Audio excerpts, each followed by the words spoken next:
উপস্থিত আছেন আজকের এই প্রোগ্রামের সম্মানিত প্রধান বক্তা বাংলাদেশ জামাতে ইসলামের কেন্দ্রীয় সহকারী সেক্রেটারি জেনারেল রাকসান মৌলানাগঞ্জের কৃতি সন্তান জনতা মৌলানা ইতিহাস মাসুম সহ অন্যান্য নেতৃবৃন্দ, সাংবাদিক বন্ধুগণ, প্রশাসনের বিভিন্ন স্তরের কর্মকর্তা কর্মচারীবৃন্দ, ব্যবসায়িকবৃন্দ, স্বাগত পরিবার, আসসালামু আলাইকুম ওয়া রাহমাতুল্লাহি ওয়া বারাকাতুহু।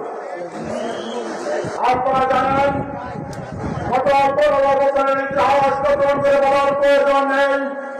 গত 15 বছরে সারা বাংলাদেশের ইতিহাস লেখা হয়েছে একরকম, আর বছরের মধ্যে ইতিহাসে লেখা হয়েছে এক ভিন্নভাবে।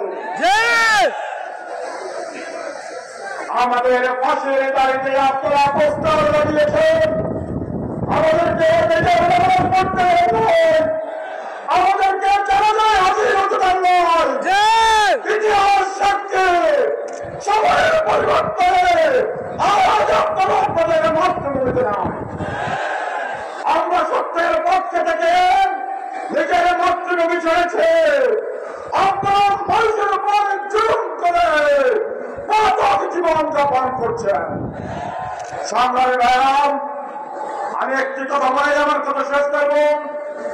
আজকে দেশের সত্যের পরিবারের মধ্যে হতে চায় এদেশের ছাত্র জনগণ জামাত ইসলামী ছাত্র শিবির থাকতে এই দেশের সত্যে মাথা দেওয়ার সম্ভাবনা নাই নাই নাই। দুঃসাহস করবেন না, দুঃসাহস দেখাবেন না। আমরা ধৈর্যের চরম পরামর্শ দেখিয়েছি। আমরা বলতে চাই এই বাংলাদেশ মৌলানা মুজিবুর রহমান নিজামীর বাংলাদেশ, এই বাংলাদেশ আল্লামা সাইদির বাংলাদেশ, এই বাংলাদেশ ইসলামের বাংলাদেশ।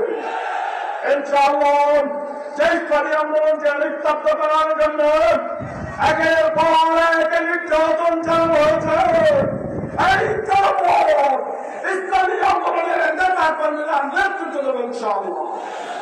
আসুন আগামী দিনে সহযোগ্য এবং খোলামেলা নেতৃত্বের মাধ্যমে একটি আদর্শ কল্যাণ রাষ্ট্র গঠন করে যার ভিত্তি হবে কোরআন এবং সুন্নাহ, সেই প্রত্যাশা রেখে আমার বক্তব্য শেষ করছি। আসসালামু আলাইকুম।